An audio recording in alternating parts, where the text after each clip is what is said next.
हमारे उत्तर प्रदेश के यशस्वी मुख्यमंत्री श्रीमान योगी आदित्यनाथ जी, उत्तर प्रदेश के उप मुख्यमंत्री श्रीमान ब्रजेश जी पाठक, मंत्री श्री स्वतंत्र देव सिंह जी, मंत्री जी JPS राठौर जी, पूर्व उप मुख्यमंत्री सांसद राज्यसभा डॉक्टर दिनेश जी शर्मा, प्रखर मेधा के धनी एवं कुशल एवं प्रभावी वक्ता डॉक्टर सुधांशु त्रिवेदी, श्री संजय सेठ जी सांसद Rajya Sabha, Shrimati Sushma Kharkhwal, mister Timothy Gillen chief of American citizen services American embassy, अन्य हमारे श्रीमती सुषमा खरखवाल महापौर, श्रीमती डॉक्टर मधुलिका सिंह, श्री अरुण सिंह, श्री राहुल सिंह और यहाँ मौजूद सभी टीचर्स इस मेडिकल कॉलेज के और हमारे प्रिय छात्रों, doctor KM Singh memorial hospital के 25th फाउंडेशन डे के इस शुभ अवसर पर आप सबके बीच आकर मुझे बेहद खुशी है।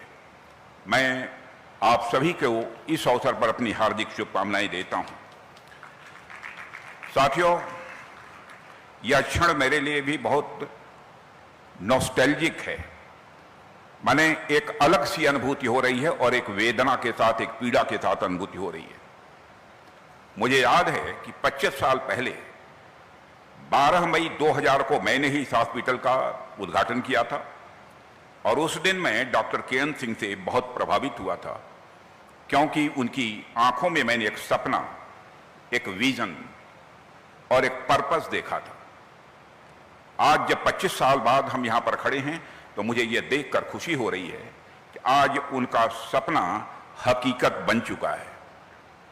मुझे बताया गया है कि आज उनकी पुण्यतिथि भी है। मैं इस अवसर पर उनकी स्मृति को नमन करता हूं। डॉक्टर सिंह यूनाइटेड स्टेट में एक एक्म्प्लिस्ड डॉक्टर थे और वहां पर एक कंफर्टेबल लाइफ वो जी रहे थे, लेकिन उन्होंने एक अलग रास्ता चुना, सेवा का रास्ता चुना। सब कुछ छोड़कर वह वापस भारत आए और सिर्फ एक ही उद्देश्य के लिए आए कि अपने लोगों की हमें सेवा करनी है।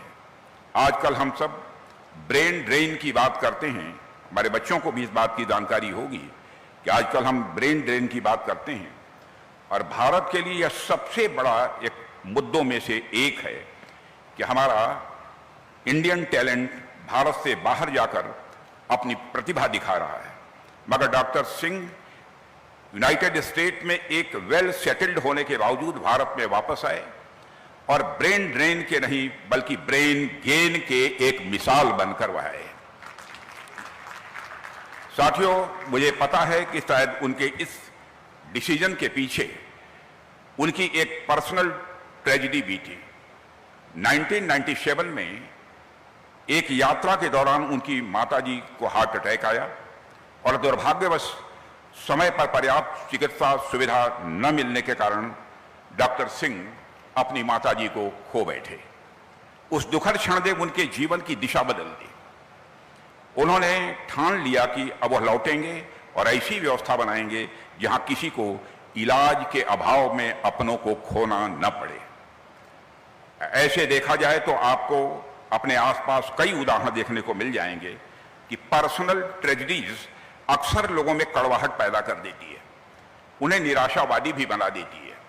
लेकिन डॉक्टर सिंह जैसे लोग हमें यह दिखाते हैं कि इन्हीं दुखों को एक नई कॉन्शसनेस, एक नई चेतना, एक नई दिशा और एक नई प्रेरणा में भी बदला जा सकता है। यह करके डॉक्टर सिंह ने दिखा दिया।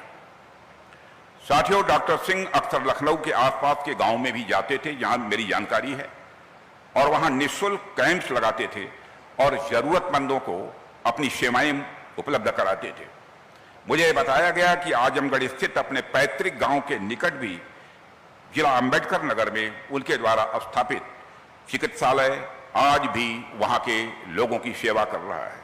यह सेवा भावना उनके दिल से निकली थी और यही उनके व्यक्तित्व की मैं मानता हूं कि सबसे बड़ी विशेषता थी। साथियों, दुनिया में कुछ लोग किसी विशेष उद्देश्य के साथ आते हैं।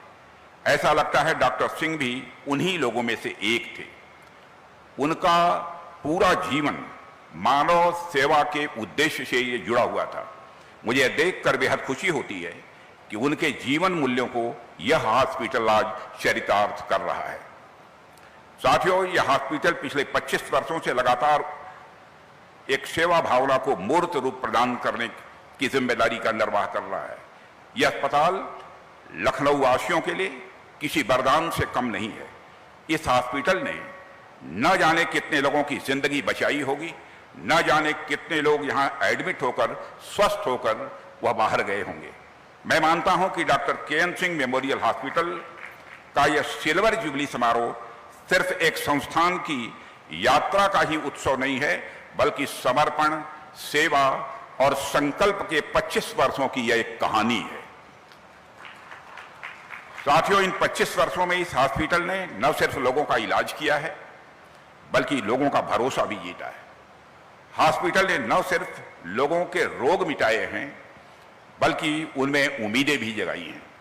साथियों, जब भी स्वास्थ्य की बात आती है तो हमें यह देखने को मिलता है कि हमारे यहाँ हमेशा से आरोग्य और स्वास्थ्य को प्राथमिकता दी गई है।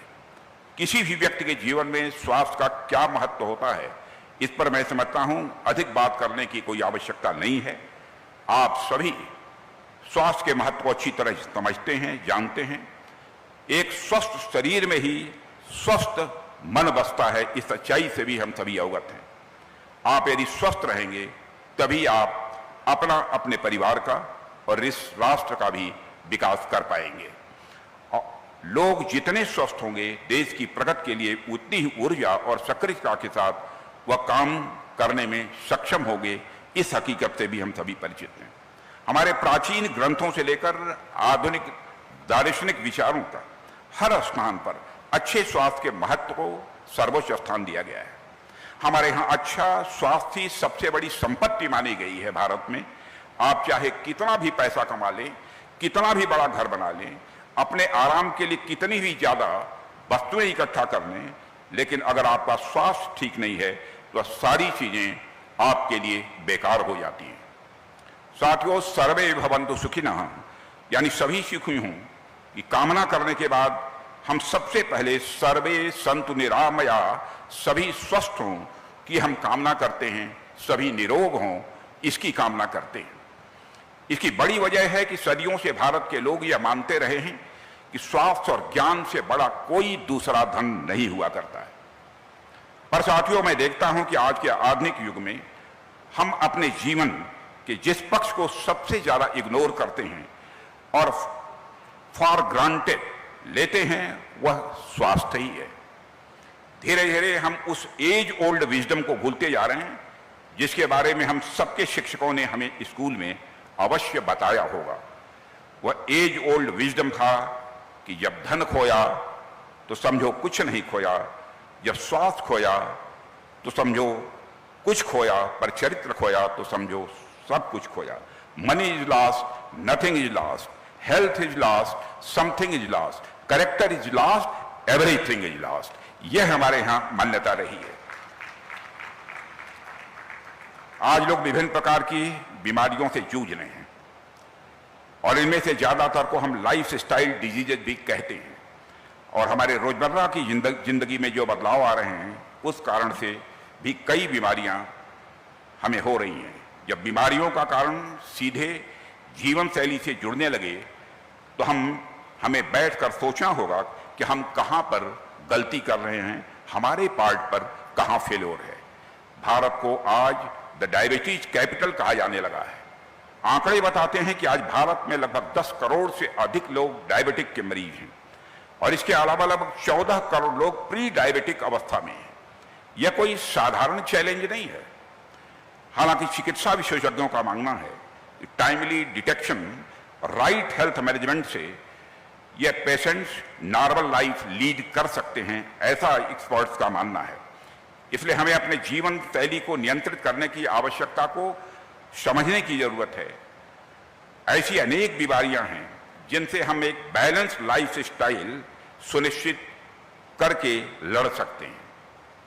अब यह लाइफ स्टाइल कैसी होनी चाहिए, इस बारे में सबसे ज्यादा जागरूकता यदि कोई पैदा कर सकता है तो मैं मानता हूं कि वह डॉक्टर्स ही पैदा कर सकते हैं। और आज हमारे समाज में डॉक्टर्स को सिर्फ एक व्यक्ति के रूप में नहीं देखा जाता है, बल्कि एक दूसरे भगवान के रूप में देखा जाता है, दूसरे परमात्मा के रूप में देखा जाता है। साथियों, डॉक्टर्स ही वे असली नायक हैं जिन्हें जीवन बचाने की शक्ति और योग्यता दोनों मिली होती है। जब पूरी दुनिया कोरोना महामारी से लड़ रही थी, तब डॉक्टर्स अपनी जान की परवाह किए बिना दिन रात मरीजों की देखभाल कर रहे थे और हमारे डॉक्टर्स, नर्सेस एवं मेडिकल क्षेत्र के अन्य लोगों ने सर्वोच्च मानवीय मूल्यों को दर्शाया था। हमारे डॉक्टर्स के ह्यूमन कनेक्ट एवं पर्सनल टच ने इस महामारी से लड़ने में जो भूमिका निभाई है, उसके लिए पूरा देश, मैं मानता हूं, सदैव उनका ऋणी रहेगा। साथियों, हम सभी इस बात से भी सहमत होंगे कि कितना भी योग्य डॉक्टर क्यों न हो, बिना इंफ्रास्ट्रक्चर और फैसिलिटीज के अपना बेस्ट, अपना अच्छा वो नहीं दे सकता है। ठीक उसी तरह बेस्ट मेडिकल इंफ्रास्ट्रक्चर भी किसी काम के नहीं होंगे अगर हमारे पास वेल क्वालिफाइड डॉक्टर्स भी नहीं होंगे। इसलिए मेडिकल इंफ्रास्ट्रक्चर और ह्यूमन रिसोर्सेज दोनों में ही निवेश करना हर सरकार की यह प्रायोरिटी होनी चाहिए। हमारे प्रधानमंत्री मोदी जी के नेतृत्व में भारत में पिछले एक दशक में हेल्थ सेक्टर में एक सबसे बड़ी प्रायोरिटीज में से यह हेल्थ सेक्टर एक रहा है। फाइनेंशियल ईयर 2025-26 के लिए सरकार ने स्वास्थ्य क्षेत्र में 95,957 करोड़ का बजट आवंटित किया है, जो पिछले यदि वर्षों से तुलना यदि करेंगे तो उससे कई गुना अधिक है। यदि मैं सरकार द्वारा चलाई जा रही पॉलिसीज की बात करूं तो आप सब देख रहे होंगे कि किस तरह से हेल्थ सेक्टर में आयुष्मान भारत योजना या गेम चेंजर सिद्ध हो रही है। पिछले वर्ष हमने इस योजना को और अधिक व्यापक बनाने की कोशिश की है।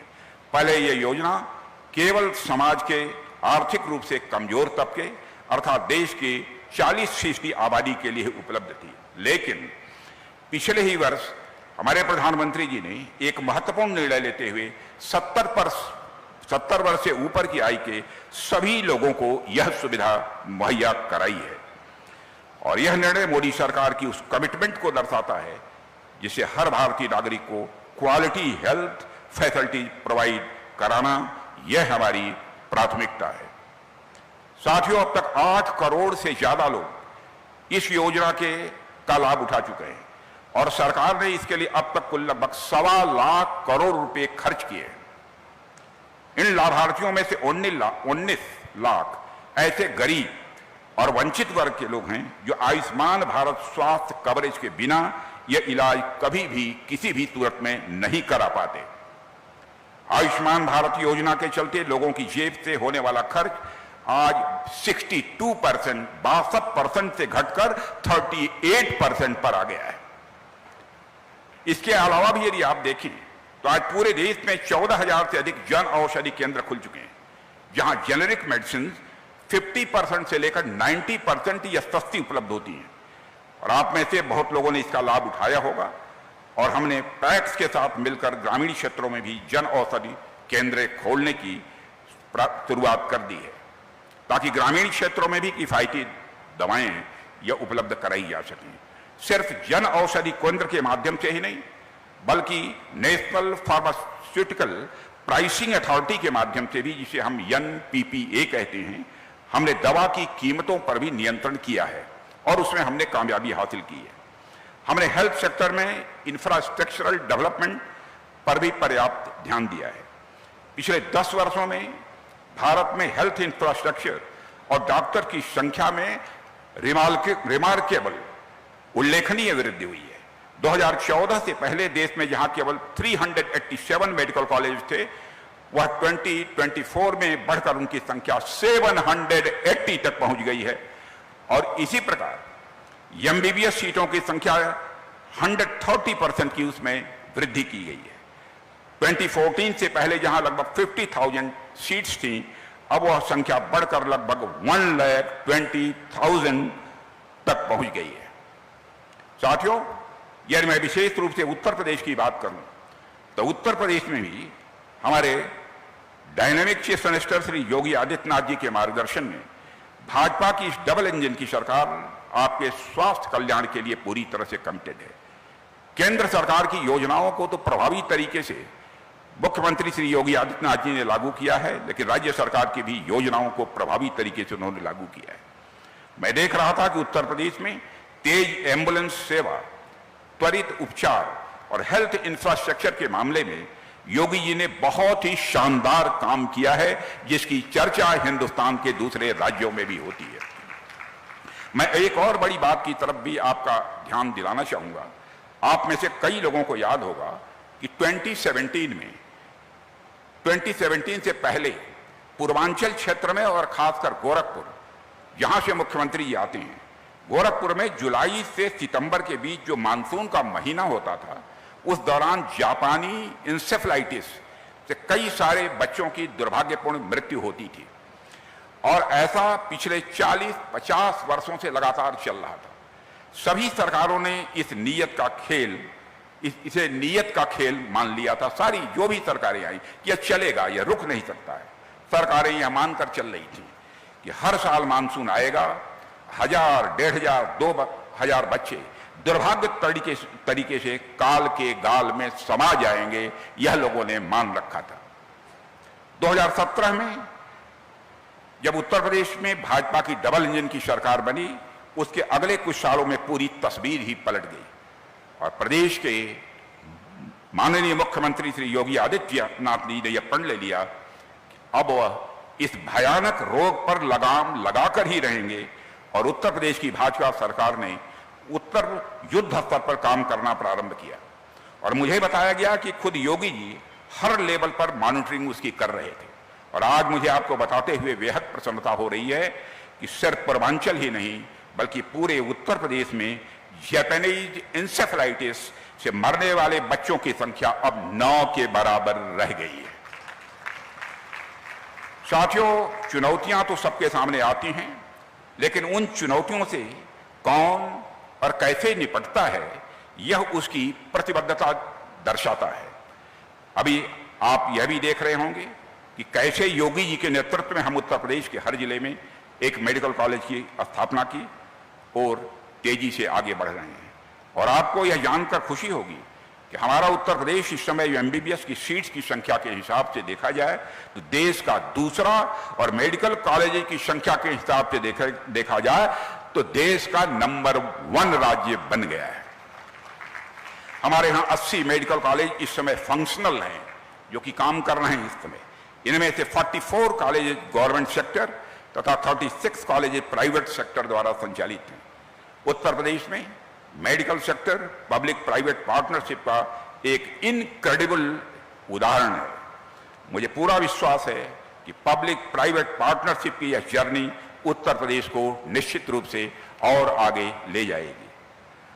साथियों, डबल इंजन की सरकार आपके लिए पूरी तरह से कमिटेड है और मैं आप सबको विश्वास दिलाता हूं कि केंद्र में माननीय प्रधानमंत्री जी के नेतृत्व में और उत्तर प्रदेश में माननीय मुख्यमंत्री श्री योगी आदित्यनाथ जी के नेतृत्व में हमारी सरकार निरंतर आपके लिए हर दृष्टि से लगातार प्रयास करती ही रहेगी। साथियों, मैं आप सभी डॉक्टर से भी कुछ बातें करना चाहूंगा। आपने अपनी जिंदगी का बड़ा हिस्सा पढ़ाई, ट्रेनिंग और मरीजों की सेवा में लगाया है। आपने न जाने कितनी रातें जाग कर बिताई हैं, कितने मुश्किल फैसले आपको लेने पड़े हैं और हर बार आपने मरीज की जिंदगी को बचाने की अपनी तरफ से भरपूर कोशिश की है।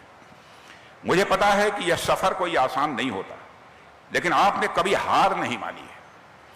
आपने हमेशा सीखने की ललक रही है, एक्सलेंस की ओर कदम आपने बढ़ाए हैं और सबसे बड़ी बात, आपने इंसानियत कभी नहीं छोड़ी है। यही वो बात है जो आपको औरों से अलग करती है। मैं आज आपसे एक बात कहना चाहता हूं, आपके पास सिर्फ रोग ठीक करने की ही नहीं बल्कि रोगी के जीवन को बदलने की भी यह ताकत होती है डॉक्टर के पास। जब कोई मरीज आपके पास उम्मीद लेकर आता है तो वह सिर्फ दवा नहीं चाहता, वह समझदारी, वह संवेदना और भरोसे की भाषा चाहता है।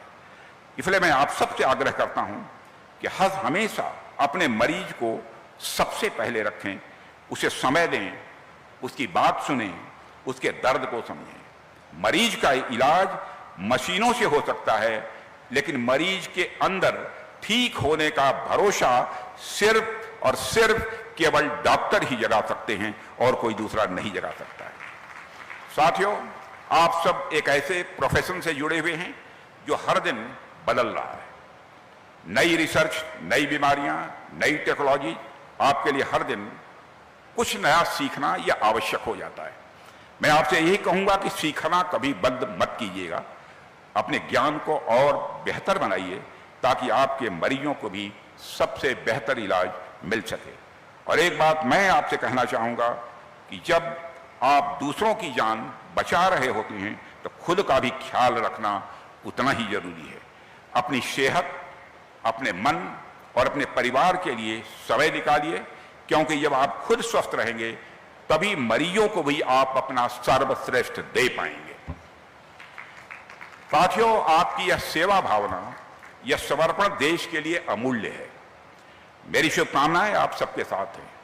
पूरा विश्वास है कि हम सब मिलकर भारत को स्वस्थ बनाने की दिशा में लगातार मेहनत करते रहेंगे और हम भारत को 2047 तक एक विकसित राष्ट्र बनाना चाहते हैं। यह हमारे प्रधानमंत्री का संकल्प है। जाहिर सी बात है, कोई भी राष्ट्र विकसित तभी बनेगा जब उसके नागरिक स्वस्थ होंगे।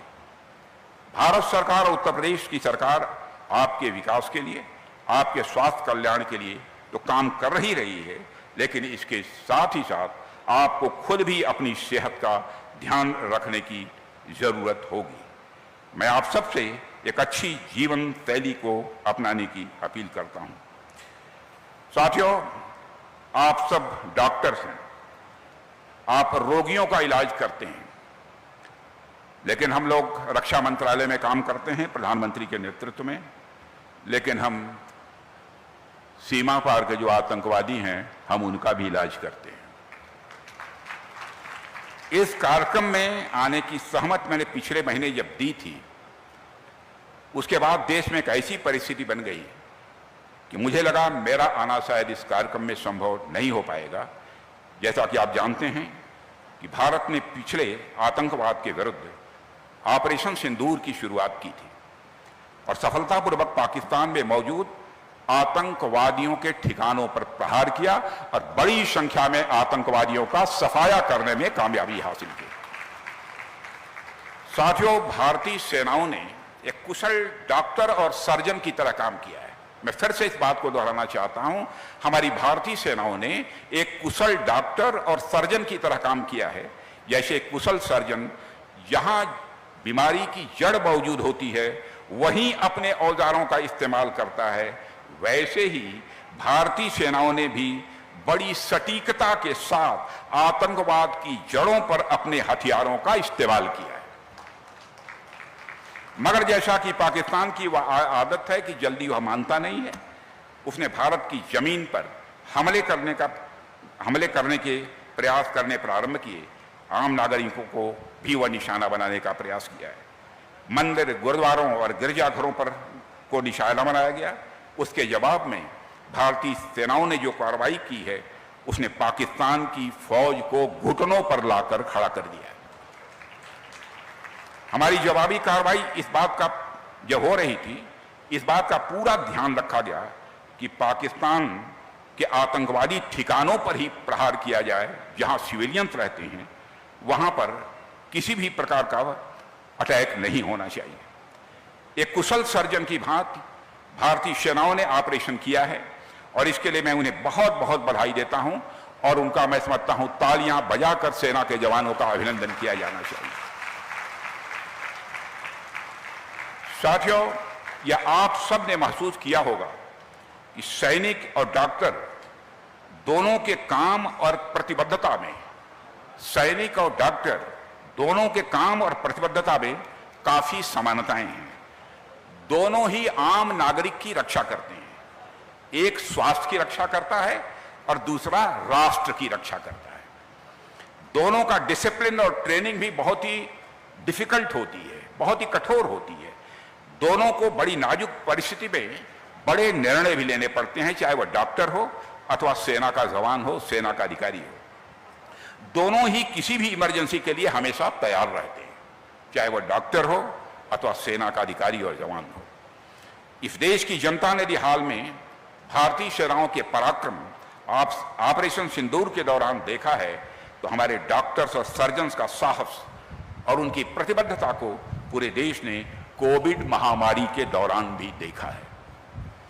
सैनिकों की भांति हमारे डॉक्टर्स भी अपनी ड्यूटी, अपने साहस और देश व समाज की सेवा के लिए जाने जाते हैं और सम्मान पाते हैं। Doctor K. N.. सिंह के बारे में मैं कह सकता हूं, ऐसे ही डॉक्टर थे जो सैनिक भाव से काम करते थे और कोविड के दौरान ही उनका निधन हुआ था। साथियों, आज हम भारत को 2047 तक एक विकसित राष्ट्र बनाना चाहते हैं और यह भारत विकसित राष्ट्र तभी बनेगा जब उसके नागरिक स्वस्थ होंगे। यह हम सबकी मान्यता है। इसलिए स्वाभाविक रूप से डॉक्टरों की जिम्मेदारी बहुत बढ़ जाती है, बहुत ही अहम है। इस यथार्थ को कोई नकार नहीं सकता। मैं एक बार फिर डॉक्टर के.एन.एस. मेमोरियल हॉस्पिटल के डॉक्टर्स और कर्मचारियों को उनकी रजत जयंती पर हार्दिक शुभकामनाएं देता हूं और बधाई देता हूं। अंत में आप सभी के स्वस्थ और लंबे जीवन की कामना करते हुए अपना निवेदन यहीं समाप्त करता हूं।